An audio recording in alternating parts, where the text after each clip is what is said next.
Okay, all of that was off the record. Sorry. Thank you. Thank you for reminding me. Last semester I went all the way through the whole lecture one time and forgot to record. Thank you. Yeah, we missed 20 minutes. Okay.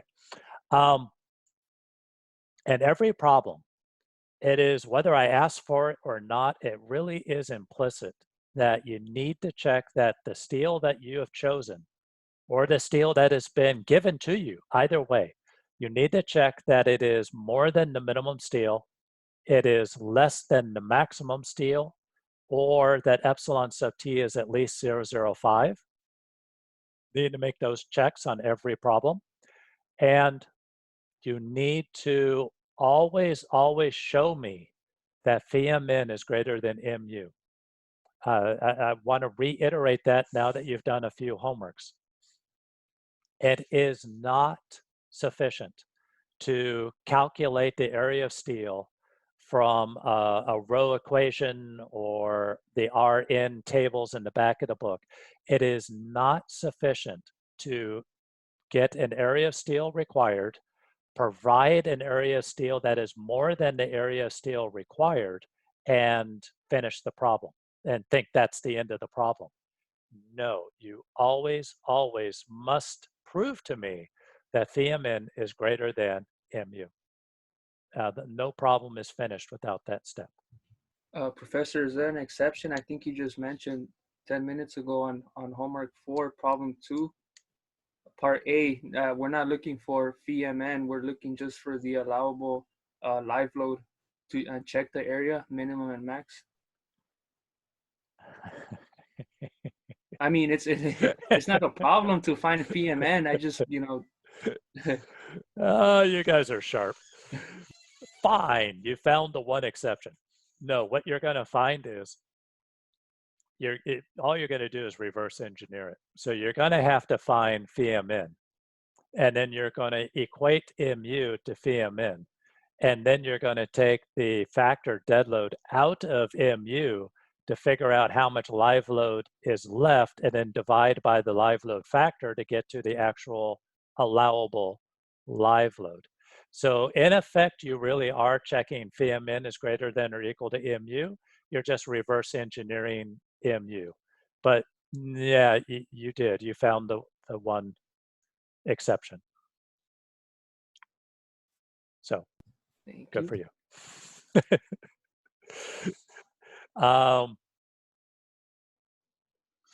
Shoot, I can't think of anything else. Did anybody have any questions? If you checked your homework and you say, why did he dock me for that? Why did I lose points on this? What did I do wrong? Please go ahead and ask me. Professor, this is not about that, but for homework number 4, 3, part A, do you want us, whenever we get the live load, do you want us to do the 1.2 and the 1.4 for it too, for the LRFD? So we still divided by the 1.4 to have the actual live load that's going to go on it? Everything you said is spot on, except for the live load factor is 1.6, not 1.4. Oh, sorry, 1.6, my bad, yes. Yeah, and I wanted to clarify that because there is another load factor that is 1.4 dead, 0 live. And for this particular problem, do not worry about the 1.4 dead, 0 live. Obviously, that doesn't apply if you're trying to find the allowable live load. So, but yes, everything you just said, you are going to solve for phi min. Phi min is equal to mu. You take out of mu the factor dead load. That leaves you with the factored live load. Divide by the live load factor to get the actual allowable live load. All right, got it. Thank you. Okay. All right, so is everybody ready to continue the compression steel lecture then?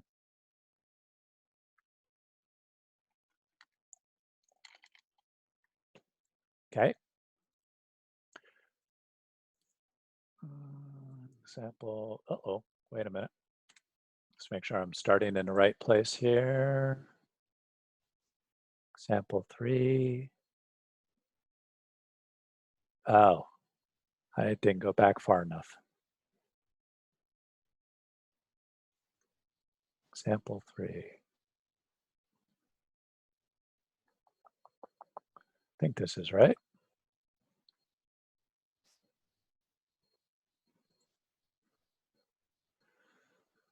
Okay.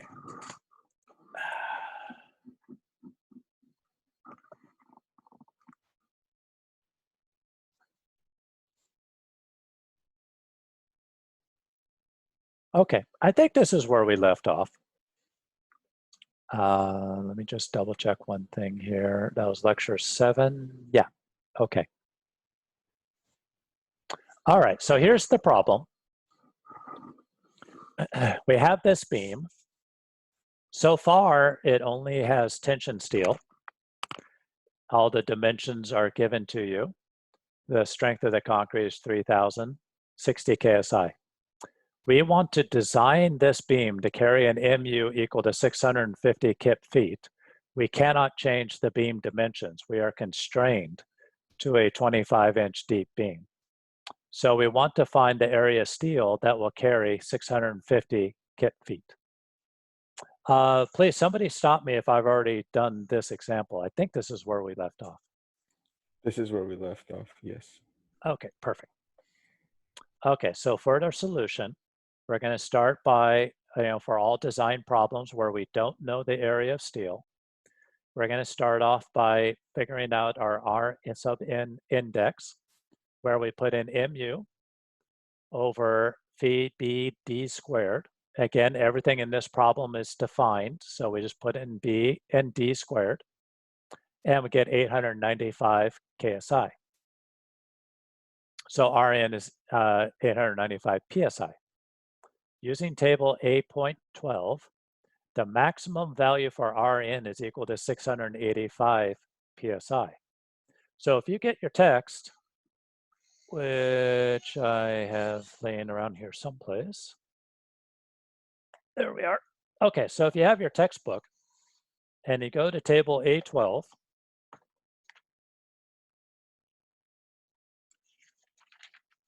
it's on page 606 of your textbook, and you go all the way to the right-hand corner, all the way down to the lower right-hand part of the page, you will see that mu over phi bd squared does not go any higher than 685.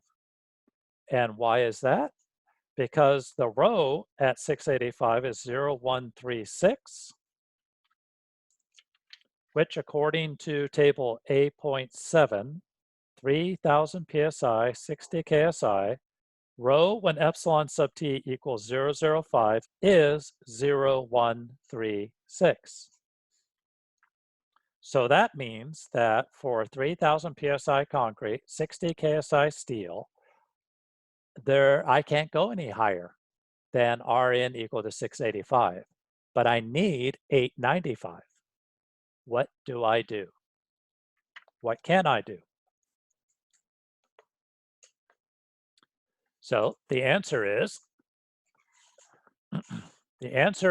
I have maxed this beam out with tension steel. If I put any more tension steel in here to get closer to this strength, I'm over reinforced. And over reinforced I cannot be. But if I put compression steel in the top, then I can put more tension steel in the bottom and be able to carry more load. So the answer is I have to put in more compression steel. And again, using table 8.7, rho equals 0.136 when epsilon t equals 0.005. That's why they stopped the table at 685. So as required is rho BD. So I put in my maximum rho value, 0.136 times B times D, and I get 5.98 inches squared. So I choose 6 number 9s. AS is 6 times 1 inch squared, 6 inches squared. Little a is ASFY over 0.85 F prime CB. I put in my 6, 60, 3, and 20. I get 7.06 inches. If F prime C is 3000, beta 1 is 0.85. So C is A over beta 1, 706 over 0.85, 8.30, epsilon T, 22 minus 8.3, 0.00495. So again, we are right up against that limit of 0.005. V is 0.896. And so with my 6 number 9s, my capacity is using the singly reinforced rectangular beam equation. And I plug in 6 times 60 over 1.73 times 20, 22 minus, I get 5958 or 496 kip feet. That's my maximum. I've put in maximum steel. I'm right against my maximum steel ratio, and I only have less than 500 kip feet of capacity. I need 650. So 496 less than 650, design is unacceptable. My epsilon T is already below 0.005, so I can't just add more tension steel. So I need to add compression steel. Like we did for T-beams, we break the problem into 2 parts, MN1 and MN2, for the portion resisted by tension steel and the portion resisted by more tension steel balanced by compression steel. So I break the beam into 2 beams. One beam is flexural steel balanced by concrete. The other beam is flexural steel balanced by compression steel. The total steel in the beam is going to be AS1 plus AS2, but we're breaking it up into 2 parts so that we can design it appropriately. So AS1 plus AS2 is my total steel A sub S. AS2 is equal to AS prime. So the flexural steel on this side is perfectly balanced by the compression steel. So I can solve for MN1 is equal to AS1 times D minus A over 2. That's this half. MN2 is AS2 times D minus D prime. That's the other half. MN1 plus MN2 is equal to the total MN. Therefore, VMN is equal to MU, which it better be when we're finished. So MN2 is equal to MU over phi minus MN1. So let's add some compression steel. D is at 2.5 D prime. So we can solve for how much capacity we need in this beam by taking the total demand, MU over phi minus MN1. So I take 650 as my total demand minus my 496. Why did I put a phi in there? I think that's a typo. 496 already had phi on it. Okay, let's see. Does that work out? Minus 496.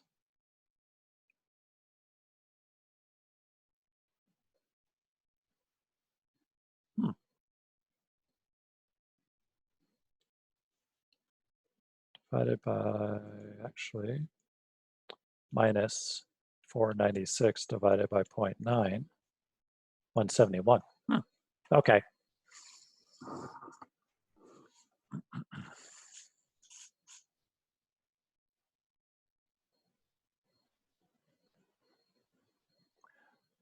Oh, I think I know why I did that. I divided the demand by phi, and this had already, oh, okay. I got it. Sorry, guys. Took me a minute to re-engineer that. The 496 is VMN. If I go back, right there. Phi Mn is 496. So when I get here, this is correct. It's mu divided by phi minus Mn. The 496 was phi Mn, so I divided it back out by phi to get back to Mn. That's what that was. Did I lose anybody on that? Is that clear?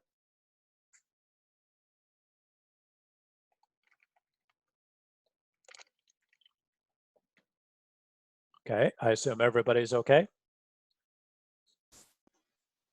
Yes. Okay.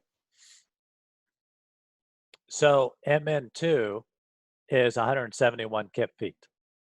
So saying it in different words, the portion of the tension steel that is balanced perfectly by the compression steel must support at least 171 kip feet. Because the rest of the tension steel balanced by the concrete is good for 496 kip feet. All right, so now that I know I have to carry 171 with my compression steel, then I can solve for how much steel I need. 171 times 12 inches per foot over d minus d prime divided by 60 KSI is 1.75 inches squared. So that's how much compression steel I need. I'm going to choose 2 number 9s, which gives me 2 square inches of steel. So AS is equal to AS1 plus AS2. I had 6 inches squared, plus I added 2 inches squared for a total now of 8 inches squared. So I'm proposing to have 2 number 9s up here and 8 number 9s down here. Rho is equal to 8 over 20 width times d, b times d, 0.01818.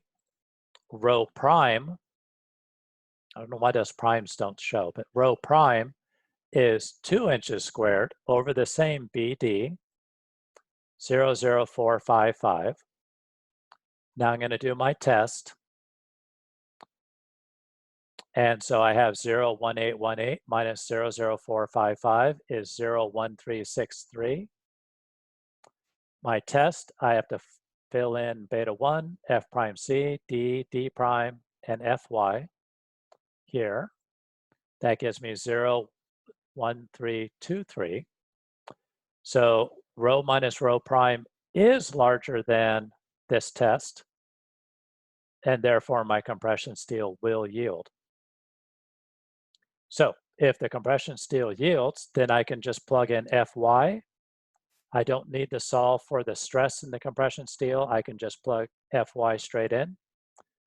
So the force in my compression steel is 2 inches squared times 60 KSI, 120 kips. The tension in my tension steel is always ASFY. 8 times 60 is 480 kips.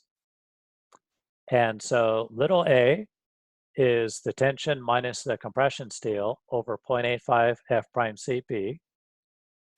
480 minus 120 is 0.85 times 3 times 20, 7.06 inches. Big C then is 0.85 F prime C B times A. Plug in my 7.06, I get 360 kips. And I better, because the compression steel plus the concrete in compression should add up to the tension. All of your forces need to add up to 0. So, and they do. 120 plus 360 is 480. Okay, so just repeating these numbers here. To find the capacity, we sum the moments about the top of the beam. T sub D, C times A over 2, C sub S times D prime, 480 times D of 22, minus 360 times A over 2, minus 120 times D prime is 2.5. I get 8989, or 749.1 kip feet.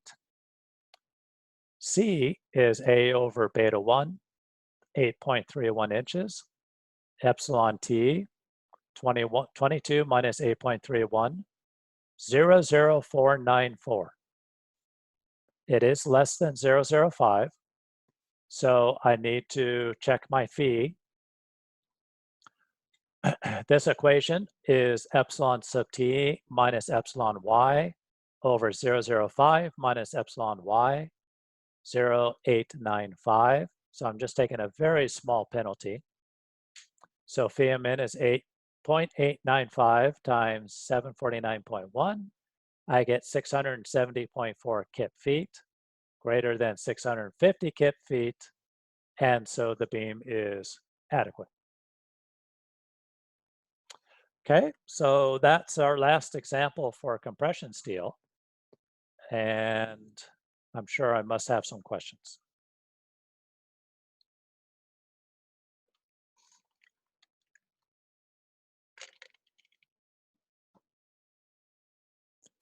Okay. Jesus, I am glad you asked that.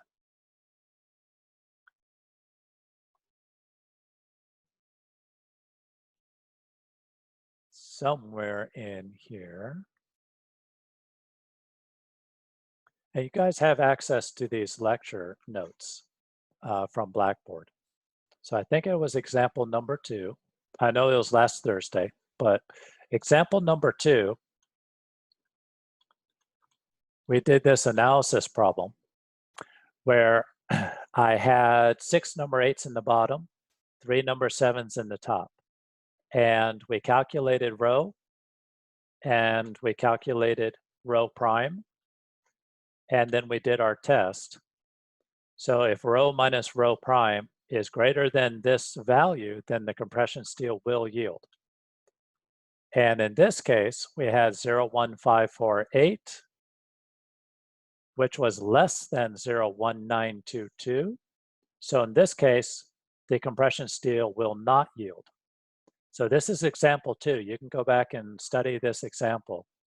But I'm glad you asked that because we kind of fragmented this lecture between these two ideas. So this is what you do if the compression steel will not yield. You need to write your equations. You have 3 forces on this section. You have the tension steel, you have the compression steel, and you have the compression in the concrete. You need to write all 3 forces in terms of little c. So the compression steel is equal to the area times the stress. And the stress is equal to this expression here, which is 87 KSI times C minus D prime over C. So this expression is the stress times the area. And this is in terms of C. So you leave this, C is an unknown.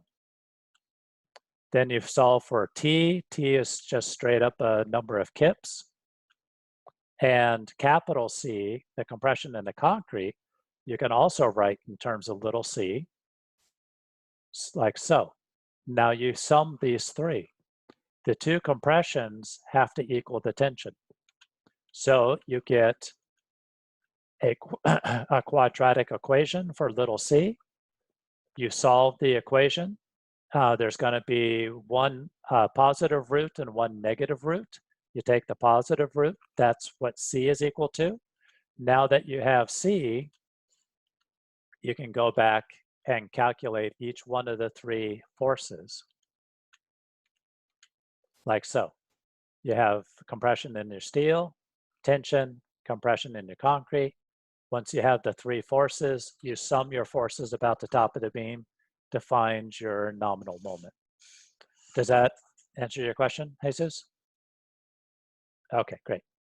So, yeah, so compression steel is kind of broken up into, first of all, 2 classes. You have analysis and you have design. On the analysis side, you can either have your compression steel yields, in which case you already know what Fy is equal to, and then you can just get your 3 forces rather directly.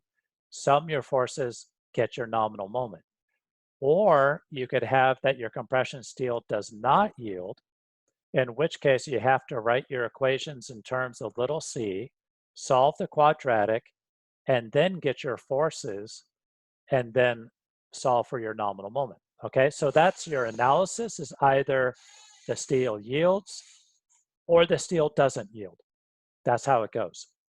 For your design, your designs follow like what we did on example number 3, where you have this load that you have to be able to carry. If you're able to carry it with just flexural steel, then you would just carry it with flexural steel. You don't need to bother with compression steel.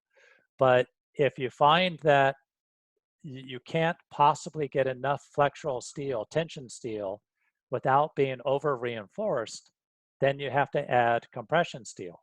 And to solve those, you do those like example 3 that we just did, where you break the beam up into 2 pieces and you solve for the one and then you solve for the other and you add it all back together. Does that kind of help the flow of how to do these compression steel?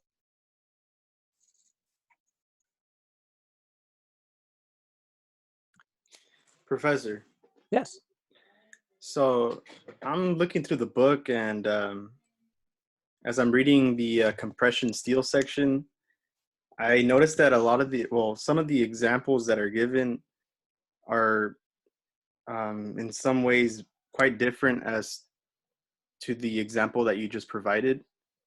For example 3, what would be like the best, I don't know, example on the book that can be related to it, you know? Okay, no, I really appreciate that question. Because some of the like variables that you used were, I mean, to be honest, were very confusing in from my part. I really didn't really understand some of the methods that you used. So if you can help, that would be great. Of course, that's why I'm here. Well, hopefully I can help. I'll do my best. So you said the examples in the book kind of do it a different way than I just did it.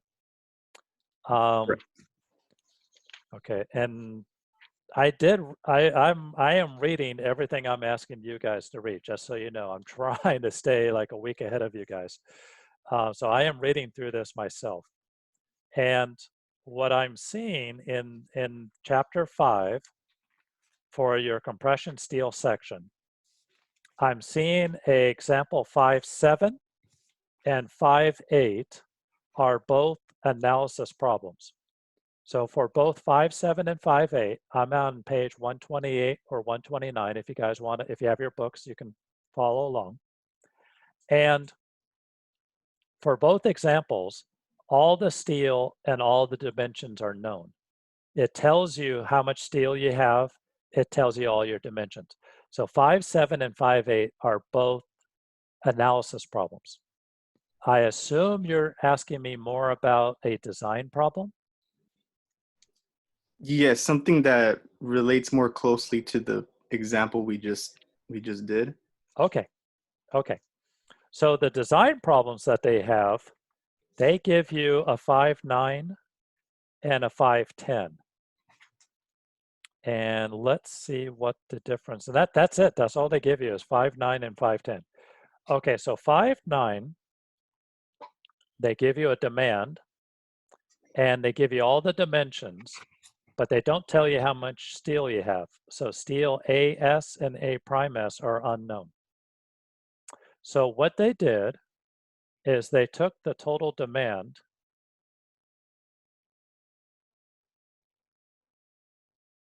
Okay, I see what they did. Okay, so okay, so for example 5.9 on page 130, 131, they really did the same thing I just did. It might look a little different, but they really did exactly what I just did. They found from the tables the maximum row that you can use before you're over reinforced. That's what I did. In fact, we can follow along right here. That's the 0.0181, correct? Correct. Yes. Okay. Yes, yes, yes. Okay, so that's what I did. I found the maximum value equal to 685 of 136. We're using different strength concrete, so the numbers are different, but that's what I did. I found the maximum row that you can use, and then they're finding, excuse me, my voice. I gotta stop yelling. They found the maximum row. Then what they found is from the mu over phi bd squared, they found the maximum Rn, and then they back calculated a maximum moment, 804.4. I pretty much did the same thing. I didn't back calculate using Rn, but I came down here and I calculated the maximum moment that you can get with the maximum steel. And that's where we got VMN is equal to 496. They got MN1 is 893.8. And see how they divided it by phi? Yes. And that is, let's go down here a little ways. That's what I did right there. I kind of tripped up over that for a minute. Why did I divide by phi? Oh, so the mu over phi would be the mn, correct? Or Yes, oh, perfect. Okay, yes. that's really where I got really confused as to what I was looking at. So that really clarified a lot of things. Good. Okay. Oh, okay, so see what they did. They really did the same thing, but at the bottom of page 130, they said Mn is mu over phi 1144 kip feet. I And see it. then they said Mn2 is Mn minus Mn1 is 1144 minus 893 And equals that's exactly 250. what you did right there. And that is what I did right here. Yeah. Yeah, right there. And then from there down, they really did the same thing I did. All right. And compression steel has yielded. And oh, and then they made a boo-boo on the next page. See where it says no good? Because they didn't account for the phi factor. And they kind of drew it out a little bit. Okay, now this one, 510, what's the difference about this? That all looks the same. That all looks the same. Okay. Example 510 is the exact same thing, only this is an example where the compression steel does not yield. And they're showing you how to come up with 40.6 KSI, and then the rest of it falls into place. Okay, so I kind of walked you through it. Does that help? That you did the best thing ever. Thank you. Okay, great. All right, everybody, we are going to start our shear lecture tonight, but it's 5:56. So what do you say we do like a 9-minute break? We'll come back at 6:05, and then we'll hit the shear lecture. Does that sound good? Perfect. Thank you. Okay, we'll see you back at 6:05.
Okay, let's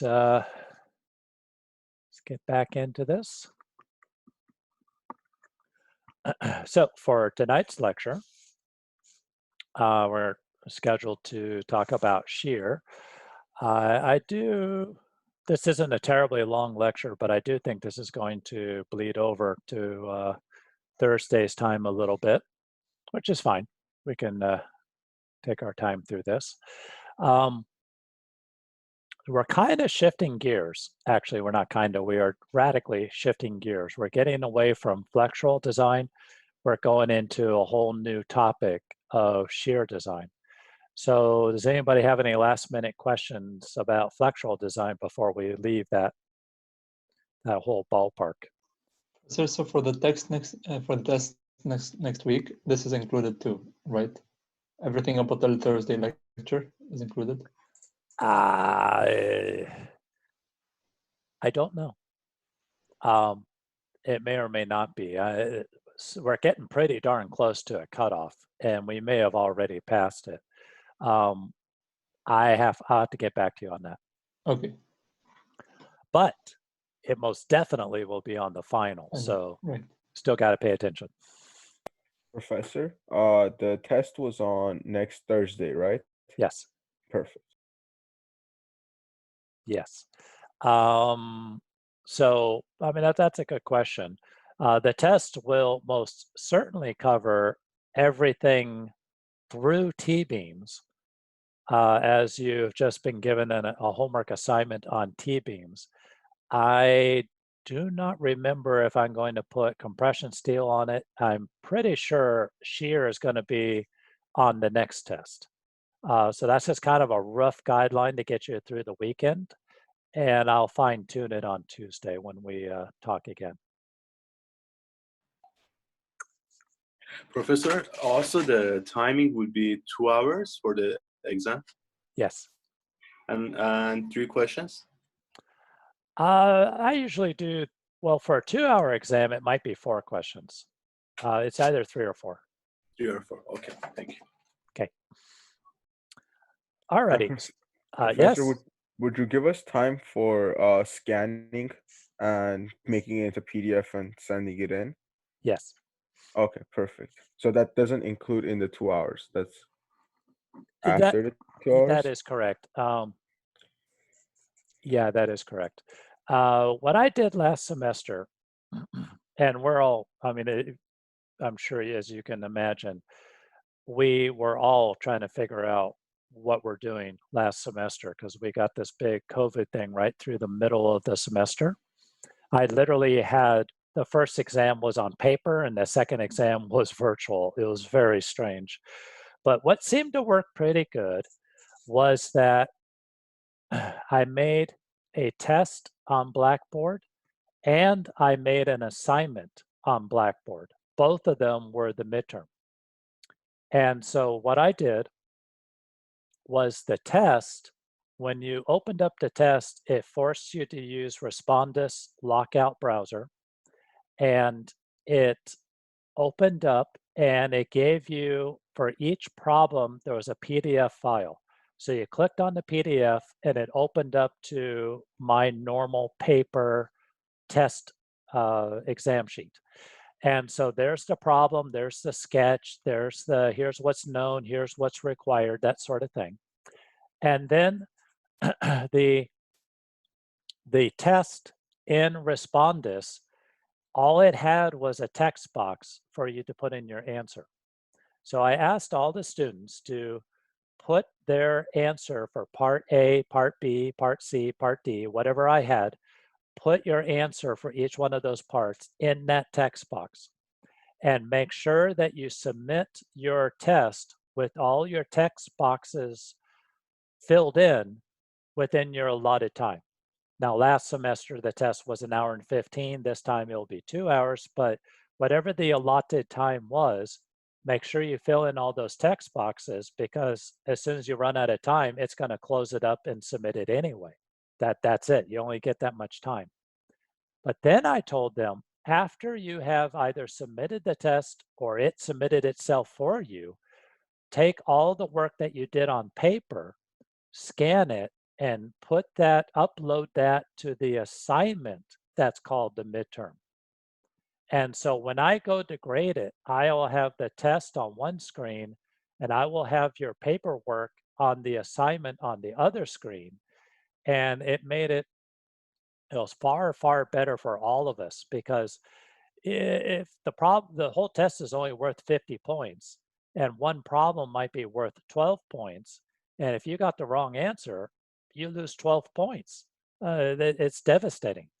But if you got the wrong answer, and then I look at the paper portion that you uploaded to the assignment, and I see that really the answer was wrong because you just made one mistake on one step, well, then you lost 2 points, not 12 points. And so that's how we're going to do it. And that seemed to work best. Okay, perfect. Thank you. Also, let's say if we're doing problem 1, and then we're halfway, and can we go to next problem and then come back if we're stuck at some point, or we have to finish one problem, everything, and then go to the next problem?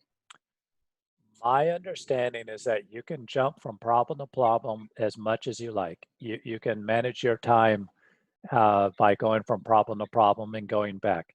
The only thing that you absolutely cannot do is submit it and then go back and try to change something. Even if you have more time, once you submit, it's off. It's done. And I did have one student who had internet trouble. And so halfway through the test, they lost their internet connection just briefly, but they lost it. And so it submitted for them. They could not get back in. So I gave the class my personal cell phone number and told them, if you have any technical problems that are beyond your control, text me, tell me what's going on. I walked that student through it so that they were able to finish the rest of their test on paper, even though the submitted test only had one answer out of 3 problems. They were able to submit what they did on paper, and they submitted it in a reasonable amount of time, from when the test was finished. It took them 10, 15 minutes to put it all together and scan it. And so I was able to salvage their test by using the paperwork instead of the actual test. Not suggesting you do that on purpose, but that's an extreme example of we can work through technical glitches.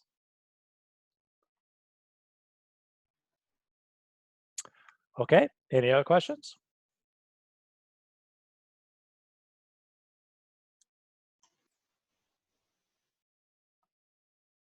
Okay, so let's get started and see how far we get on shear design. Okay, so the first thing we're going to teach you about shear design in concrete is that concrete doesn't fail in shear. I know, doesn't make any sense. Concrete actually does not fail in shear because the material of concrete is much, much stronger in shear than it is in diagonal tension. So when we say that beams fail in shear, that's how we will approach it. That's how we design it. We analyze what the applied shear is. We calculate some constructed shear capacity, but it's not actually shear that's failing. It's a diagonal tension. So if I have a beam that is simply supported, and I'm showing the dashed line, this is where my flexural steel is running the length of my beam. In areas of high bending stress in the tension zone, the cracks are vertical. And so what I've got here is my shear diagram, my moment diagram, and there are my cracks at the bottom of the beam due to this applied moment.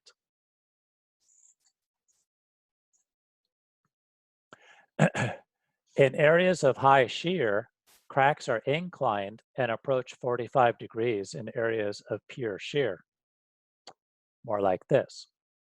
So as you can see, the cracks due to pure flexural moment are 90 degrees because flexural moments create normal stresses, and the concrete is weak in tension, so it cracks horizontally. Well, the stress is horizontal due to the normal stress, so the cracks are vertical. As we get out towards the fringes, the shearing stress produces a diagonal tension. So the tension is running in a diagonal. Actual mode of failure is diagonal tension. So if I take a little square, see that little element right there? And I look at this element in a region of pure shear, it's not pure shear. You know, if I go down here, I have a lot of shear and I have little moment, but it's an area that has little moment and a lot of shear. And I look at this element. Are you done? Sorry, guys, I'm dog sitting right now. Actually, my dog is sitting, but anyway, anywho, normally my wife is home and she's in the other room and she takes care of Willow, our black lab here. But my wife is on the road coming home, so I'm dog sitting. So anyway, I apologize for rude interjections into the lecture. Where was I? Okay, here's my element. This is straight back from your mechanics of materials stuff where we talked about plane stress and plane strain. So here's my element. Oh no, I shouldn't have said anything. I don't have a pick.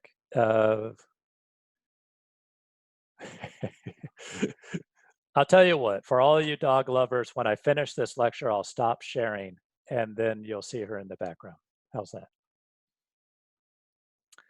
Oh boy, I'm really getting derailed. Here's my element. Here's my element in pure shear. I have no normal stresses on this like you saw in mechanics of material because the moment is low.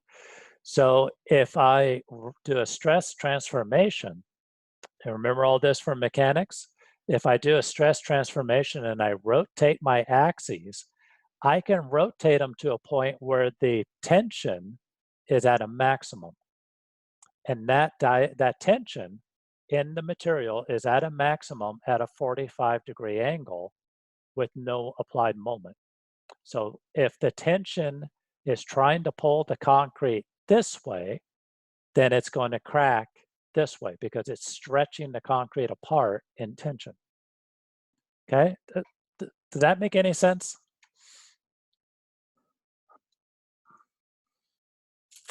Okay, I guess not. Well, what's important is that the beam does not want to fail in a vertical plane. That's not how it's going to fail. If you took like steel or even wood and you apply a pure shear to it, then it would shear. It would just fail along that surface in a vertical plane. Concrete doesn't do that. Concrete will not shear across a vertical plane. It cracks along a inclined plane. That's the point. That's the real point of all this. And that's important that it tries to crack and fail along this inclined plane because that gives us something that we can reinforce with steel. Okay? Is everybody tracking? Anybody have questions? No, it makes sense. Thank you. Okay. A quick question. So the diagonal line on the right triangle, is that basically the resultant of the vertical and the horizontal shear? Yes, sort of the resultant. Yes, it's more specifically, and it's not super important. It's not like in order to understand concrete shear design that you really, really have to understand this. It's just kind of foundational. It's just background stuff. But if you go back to your mechanics of materials course, go back to the chapter on stress transformation. That's what this is. This is more circle stuff. So if on the XY coordinate system, I have no normal forces, I have only shear stresses, then I can take the XY coordinate system and rotate it to an X prime, Y prime coordinate system. And lo and behold, there is a normal stress hidden in that rotation. It's hidden in there. You don't see it here, but if you rotate those axes and solve for the rotated normal stresses, it's, excuse me, it is hiding within that stress transformation. And the concrete finds it because this tension is the weakest direction for concrete. So concrete doesn't know nothing about stress transformation, but it will find that weakest direction and crack to that weakest direction. Does that help? Yes, and you're referring to Morse circle? Yes. Okay, thank you. Okay. Okay. Oh, and that, of course, I explain it and then I say it. Though the element has only shear stress in the XY coordinate system, when transformed via Morse circle, diagonal tension is revealed. So that's how I document it. Concrete is much weaker in tension than in shear, thus the shear failures are really diagonal tension failures.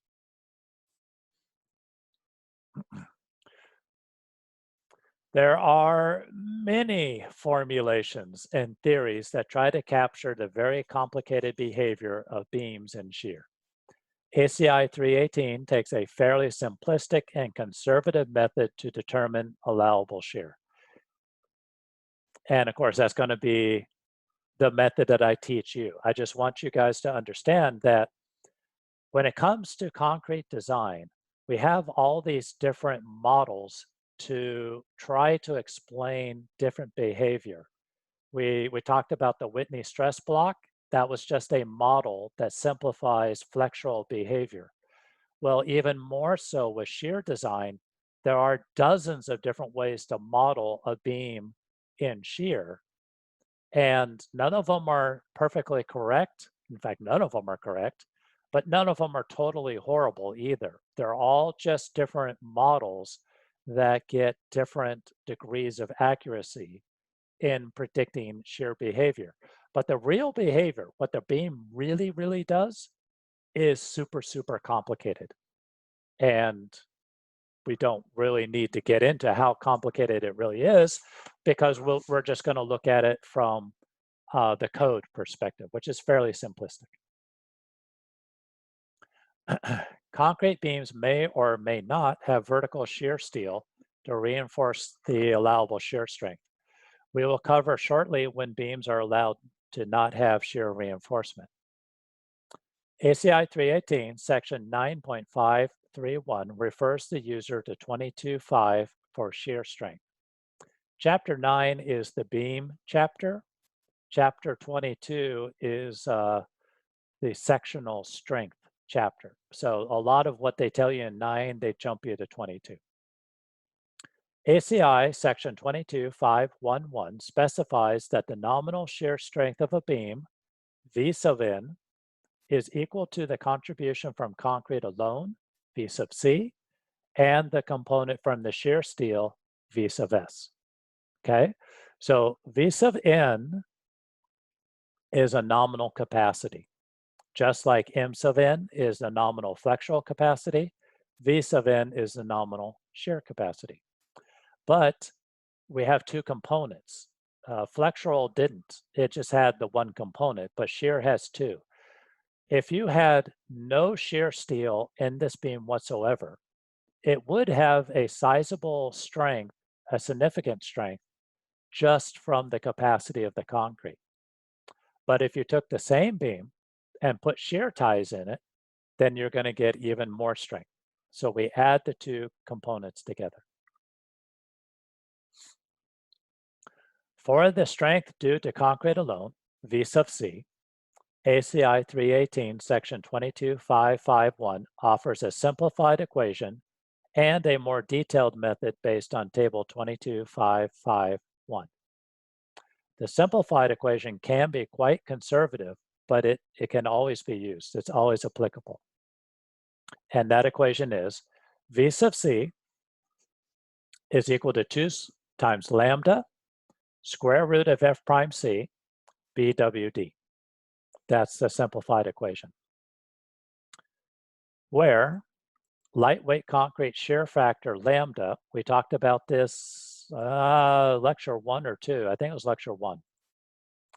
So if lambda equals the design, or gamma, I'm sorry, that's gamma. If gamma equals the design density of concrete, then for all lightweight concrete, gamma is less than 110 pounds a cubic foot. Lambda is equal to 0.75. If you have sand lightweight concrete, where gamma is between 115 and 125, lambda is 0.85. If you have normal weight concrete, lambda is 1.0. Linear interpolation can be used between the classes. So that's lambda. Most of the time, lambda is going to be 1, but there are situations where you use lightweight concrete that makes it less. V sub W is the width of the beam or the web of an I-beam or the T-beam. And D is your effective depth of your flexural reinforcement, as we've been using it all along for flexural design. ACI 318 table 22551 offers a more detailed method for calculating V sub C. And you can use the lesser of A, B, or C, where A looks like this, B looks like that, and C looks like this. So you can get a sizable increase in allowable shear by going through the rigors of going through these equations. It requires a little bit more input, VU, D, MU. You need rho sub W, which is just a steel ratio based on the stem. Or you can default to this, but 3.5 is quite a bit more than 2, but you have to go through these in order to use those. And ACI 2256 covers V sub C for pre-stressed members and members with axial compression. We are going to touch on this when we get to columns, axial compression. And 2257 covers members with a significant axial tension, which we're not really going to cover in this course. For the scope of this class, we're going to stick with the simplified equation, 2 square root f prime c. Any questions so far?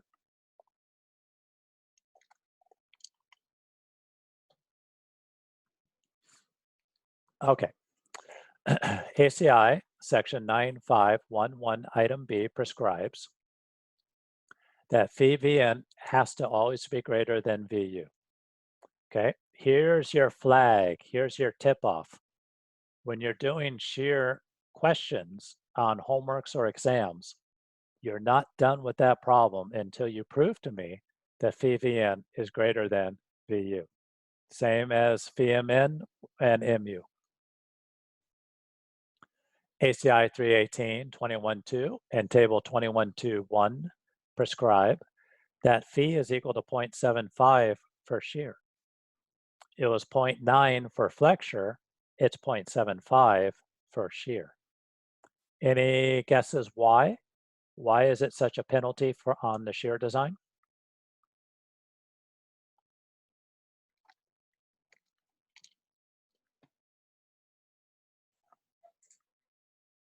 Anybody?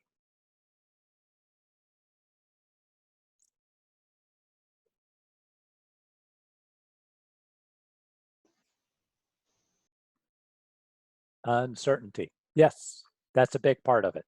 Absolutely. So partly why it is such a hit on your capacity. Flexure, you take a 10%. This is a 25% hit. Part of it is uncertainty. The uncertainty of it is that the actual shear mechanism is very complex. And so anything with complexity has uncertainty.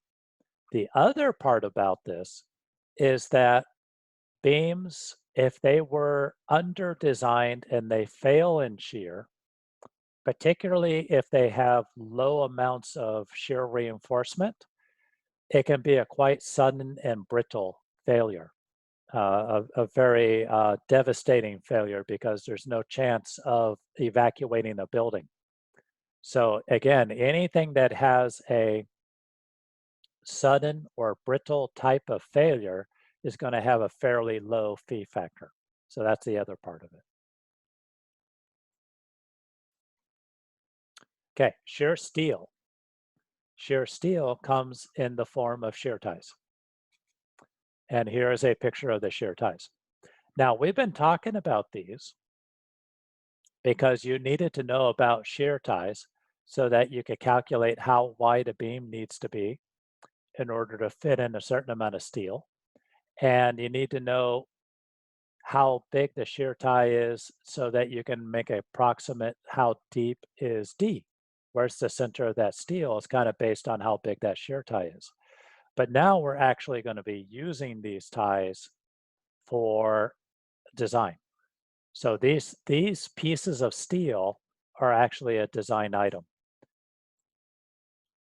They can be hoops as shown, or they can be U-bars.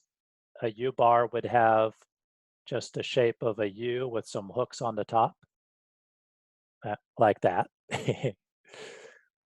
So the steel is orientated vertically and it wraps around the flexural steel. So it always comes down and around your flexural steel, and then it has to go up to very near the top and be anchored in some way at the top, because it is this length of steel along the sides that really counts.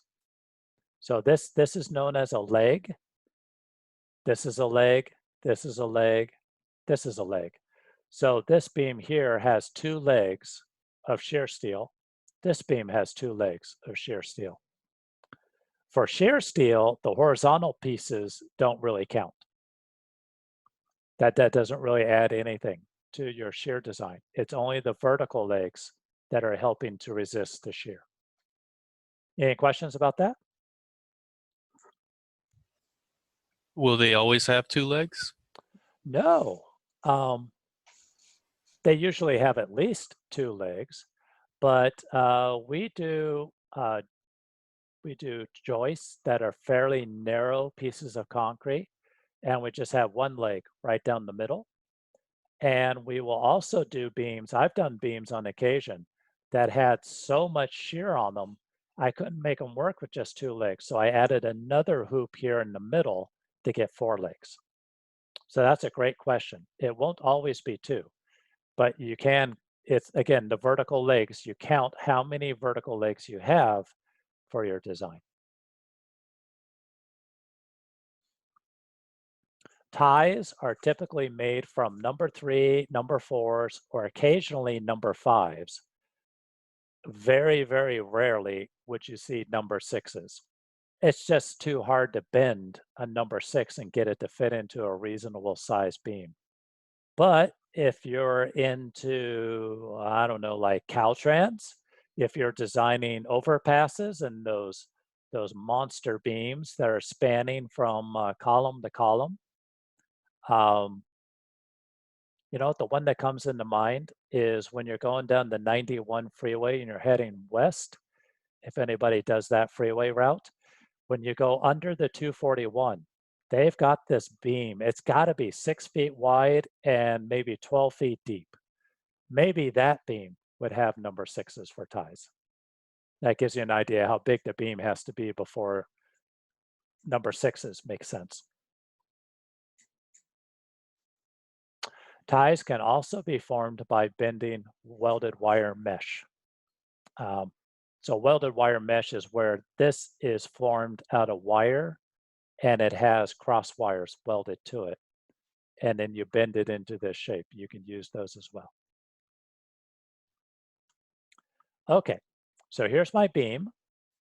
And I don't want to say it's failing, but it's cracking in shear. This is my shear crack. Remember, it goes at a 45-degree angle.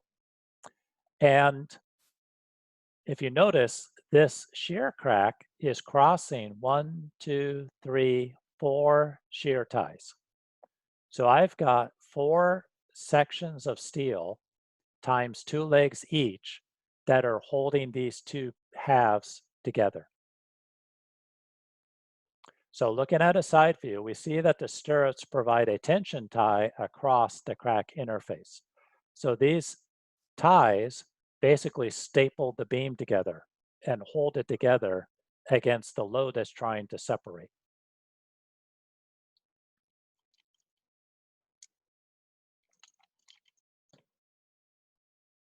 If I recognize that D is from the top of the beam to the center of the flexural steel, as it's been all along, then this is D, and my spacing of ties is S, then I can see that the strength contribution from the shear ties is equal to the strength of one tie, which is A sub V. A sub V is the area of your shear steel, times Fy sub T. Y sub T refers to the yield of the shear tie, times the number of ties crossing the crack. Okay, so approximately N, the number of ties across this crack, is equal to D divided by S. Therefore, the total strength due to the steel ties equals V sub S is the strength according to the shear steel, is equal to the area of the shear steel, the yield of the shear steel, times D over S. AV is the total area of one shear tie, but in this case, I have 2 legs. FYT is a yield stress. D is the same D from the flexural analysis. S is the spacing of your shear ties. So ACI 22511 specifies that V sub N, your nominal capacity, is equal to V sub C, which we just learned is 2 square root F prime C times BD, plus V sub S, which we just learned is AV FYD over S. Section 9.5.1.1 prescribes that phi Vn is greater than Vu. So phi Vn is equal to phi Vc plus phi Vs. Has to be greater than Vu. And phi is 0.75 for shear. The same phi applies to both Vc and Vs. So ACI 9432 prescribes that the maximum design shear Vu can be taken as the factored shear found at D from the face of support if all of the following are true. And by the way, we kind of shifted here a little bit. So we were talking about the capacity Vc and then the capacity of V sub S. Now what I'm talking about is how do you find your demand V sub U?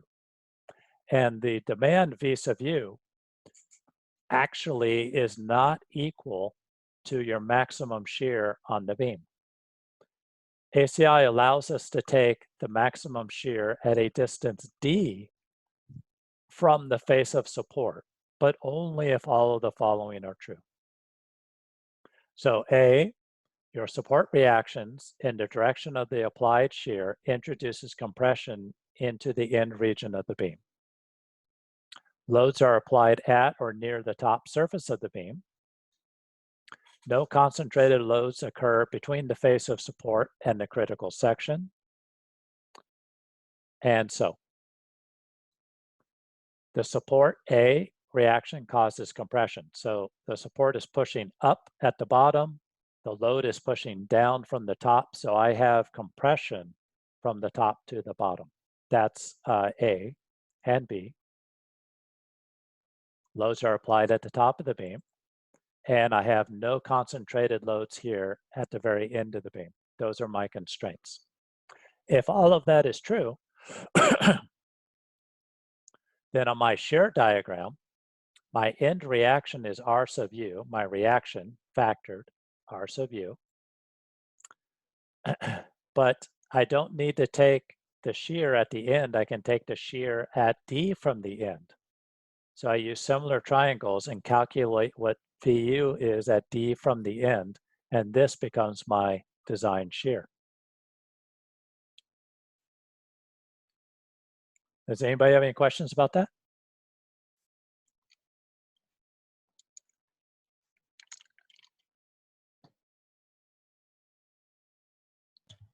Yeah, can you explain again why it's not linear? What I would think, just because it's a uniform load. Okay. The shear diagram is linear. What the code is allowing us to do, and I think I might have not done this very clearly, but if I go the distance, this distance right here is D. So if I go that distance out from the end of the beam here, and I go straight down like this, what the code is saying is that I don't need to design for RU. I can design for VU, which is here, right there. So if I design for VU, then that means I don't have to design for any load higher than this.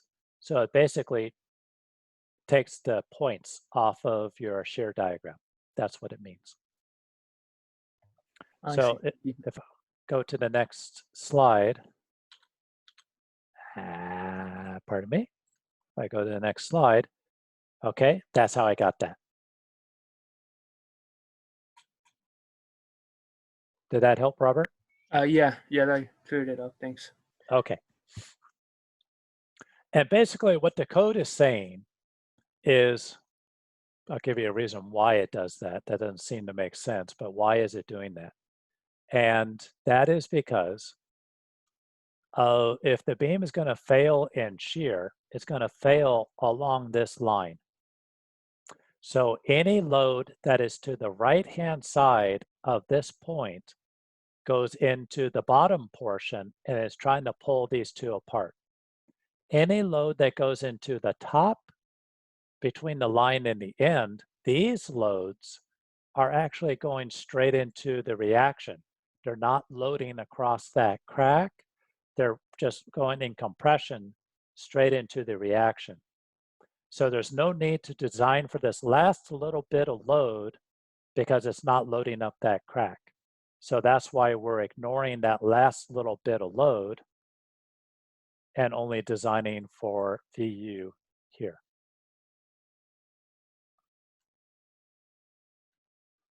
Okay? Does that make sense to everybody?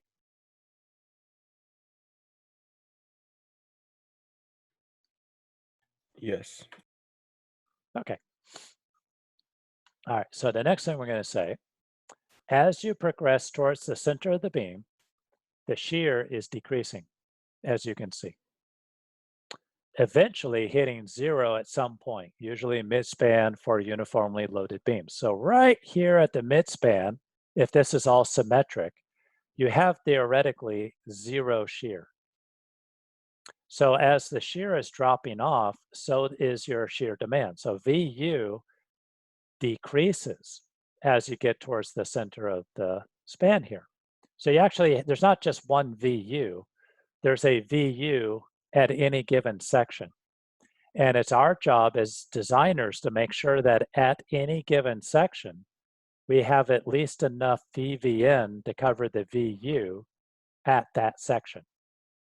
So, but what it also means is that we can start dropping off shear ties as the shear starts dropping off. ACI 9631 specifies that the minimum shear steel must be provided at all locations where VU is greater than or equal to half of VVC. So if VU is still greater than this line right here, this line right here is representing half of VC, as long as VU is greater than half of VC, the code, the code requires that you provide at least minimum steel. If VU is less than half of VC, as it is right here in this region here, then you could theoretically drop the ties altogether and not provide any shear steel. That's what the code says.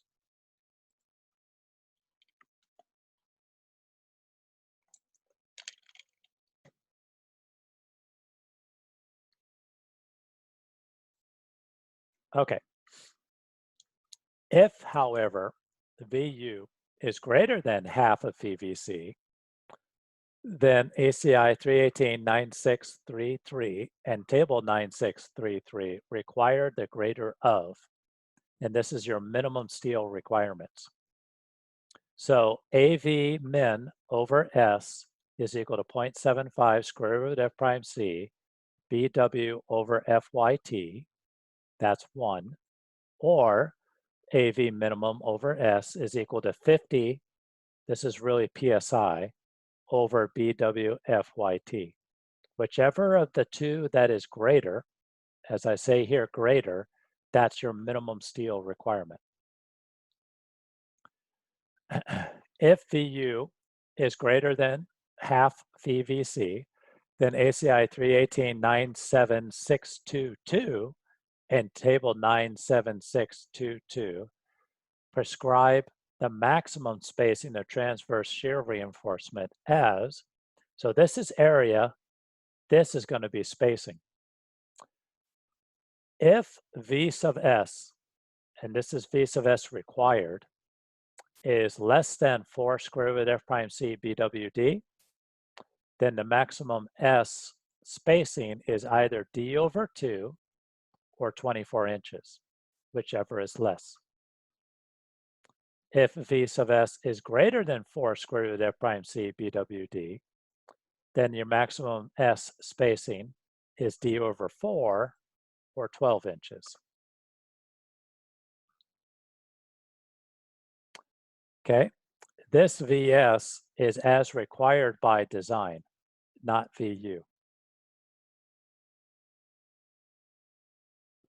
So we'll do an example of how you calculate the VS that goes into this, but there's no fee factor on this either. This is a required VS. So basically what the code is doing is they set this threshold. This is a stress level. And if the stress is less than this threshold, then you're pretty lenient. You can have your ties as far apart as 24 inches or D over 2. If, however, you are above this stress level, it's pretty stressed.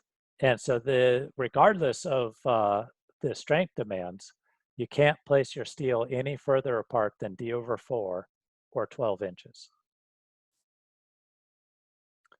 A third limit on spacing can be derived based on the required strength. So if VVN is equal to VVC plus VVS, like we said, which must be greater than VU, then VVS is equal to VU minus VVC, just rearranging these. So VS is VU minus VVC over phi, and V sub S is ASFY D over S equal to the same. So now I can solve for S. S required is AVFYD over VU minus VVC over phi. So that's 5 different ways to calculate your maximum spacing of your shear ties. Okay, like we talked about on beam heights, we said beam heights have to be some buildable some buildable number. Well, the same is true with the magnitude of S. S is usually specified in half, 1, or 2-inch increments. Half-inch increments are usually only if your spacing is at or less than 4 inches, and 2 inches is usually for S greater than 12 inches, more or less. So in other words, do not tell the construction crew that you want number 4s at 3 5/8 inches on center. Again, they will come at you with a shovel. Tie spacing is usually tiered, so the smallest S occurs near the end regions with the highest shear, and then S may be increased for middle sections. 2 or 3 tiers at most is optimal. Repeated that one. And lastly, ACI 22512 limits your maximum allowable shear to phi times VC plus 8 square root F prime C BWD. So in other words, there's a maximum. You can't just keep pounding in more and more and more steel. Eventually, the thing's going to fail without even yielding the steel. So this is your maximum. ACI 2224A limits shear reinforcement usable yield for rebar to 60 KSI, even if actual rebar grades is higher. This statement right here, 80 grade steel is becoming more and more common and available. But even if you use 80 KSI steel for your shear ties, you still can't design for more than 60 KSI for shear ties. Okay, I think I got a few more slides for tonight. This is your procedure. You draw your factor shear VU diagram, calculate VU at D from face of support, calculate phi VC. This doesn't really have any unknowns in it, so you can calculate this straight up. Stirrups are required if half of phi VC is less than VU. Find your spacing requirements due to strength. Check your maximum spacing. These two are based on the minimum shear steel. And if VS is less than 4 square root F prime C, you have D over 2 or 24 inches. If it is greater than 4 square root F prime C over BD, then it is D over 4 less than 12 inches. Then you confirm that your VU is less than this maximum. Okay, and I don't want to get into the example. So when you download this presentation, I think this is going to be very helpful for you. This is on slide 134. We'll cover the example when we come back to this on Thursday. But slide 134 has this kind of summary of the whole procedure. And when we come back, we'll do an example that walks you through numbers with this procedure.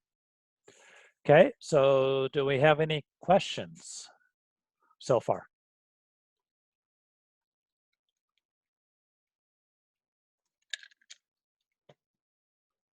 Okay, so I can stop sharing.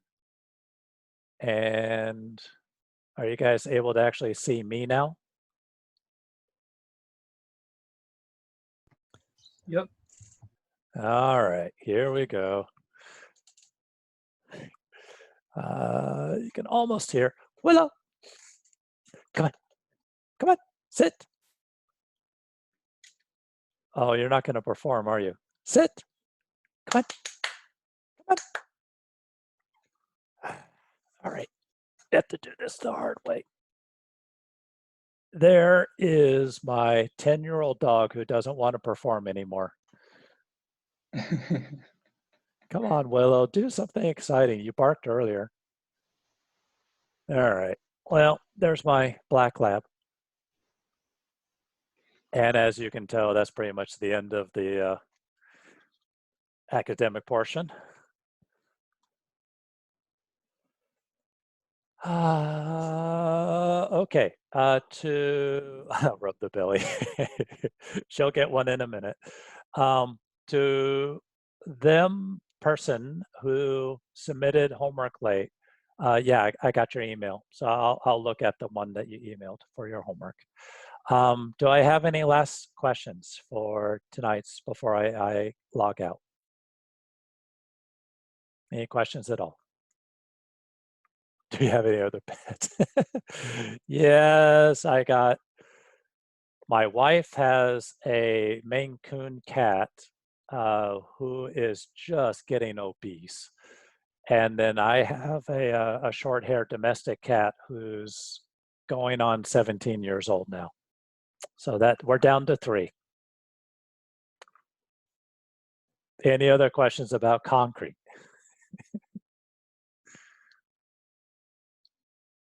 Okay. Well, hopefully this makes it a little bit less dry and less academic. Of course, I will have office hour on Thursday at 4 o'clock. Please try to get to the homework so that you can have some questions for me. And other than that, we will pick it up on Thursday. Thank you, everybody. Thank you, Professor. Oh, Professor, quick question. Do you have office hours on Tuesdays too, by any chance? Tuesdays and Thursdays, yes. Okay, perfect. Thank you. You're welcome.